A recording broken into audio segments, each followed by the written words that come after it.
মাননীয় মন্ত্রীকে উনি জিজ্ঞাসা বা প্রশ্ন রাখতে চাই, লুটের অস্ত্র সংখ্যা কত ছিল বিগত আন্দোলনে, এবং 17 বছরে দলীয় নিয়োগপ্রাপ্ত যে লোকগুলোকে পুলিশ ডিপার্টমেন্টে ভর্তি করা হয়েছে ওদের লিস্টটা কি জনসমক্ষে প্রচার করা হবে কিনা এই বিষয়ে একটু আপনার মাধ্যমে জানতে চাই। ধন্যবাদ। মাননীয় মন্ত্রী। মাননীয় স্পিকার, এটা একটা খুবই গুরুত্বপূর্ণ প্রশ্ন। যদি মাননীয় সদস্য আমাকে একটা নোটিশ দেন এ বিষয়ে মহান জাতীয় সংসদে আমরা সঠিক উত্তরটা দিতে পারবো। তবে আমি অস্ত্র উদ্ধারের বিষয়ে বলি।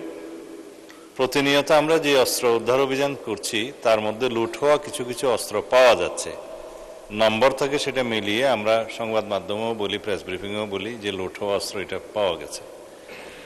সেটা উদ্ধারের জন্য, লুট হওয়া অস্ত্র উদ্ধারের জন্য আলাদা একটা কমিটি করে দেয়া হয়েছে।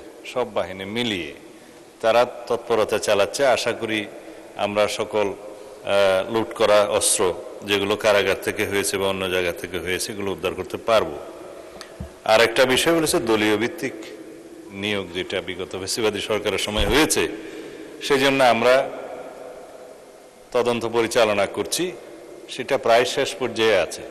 দেখা গিয়েছে কয়েকটি জেলায় হাজার হাজার পুলিশ কনস্টেবল, এসআই এবং অন্যান্য পদবীর লোকজন নিয়োগকৃত হয়েছে ফ্যাসিবাদী সরকারের আমলে, যেখানে ডিস্ট্রিক্ট কোটায় অন্তর্ভুক্ত হওয়ার জন্য যেই জেলার মানুষ তিনি নন সেই জেলায় গিয়ে, বিশেষ করে ফরিদপুর, গোপালগঞ্জ, মাদারীপুর, আর একটা হচ্ছে গোপালগঞ্জ, ফরিদপুর, মাদারীপুর এবং শরীয়তপুর, আর সাথে কিশোরগঞ্জ, এরকম 4-5টি জেলা আইডেন্টিফাই করা হয়েছে, যেখানে একটু একখণ্ড জমি কিনে তার ওখানে গ্রামের ঠিকানা, স্থায়ী ঠিকানা পরিবর্তন করেছে। এইভাবে অনেক অনিয়মের মাধ্যমে তারা পুলিশে জনবল নিয়োগ দিয়েছে বিগত সরকারের সময়।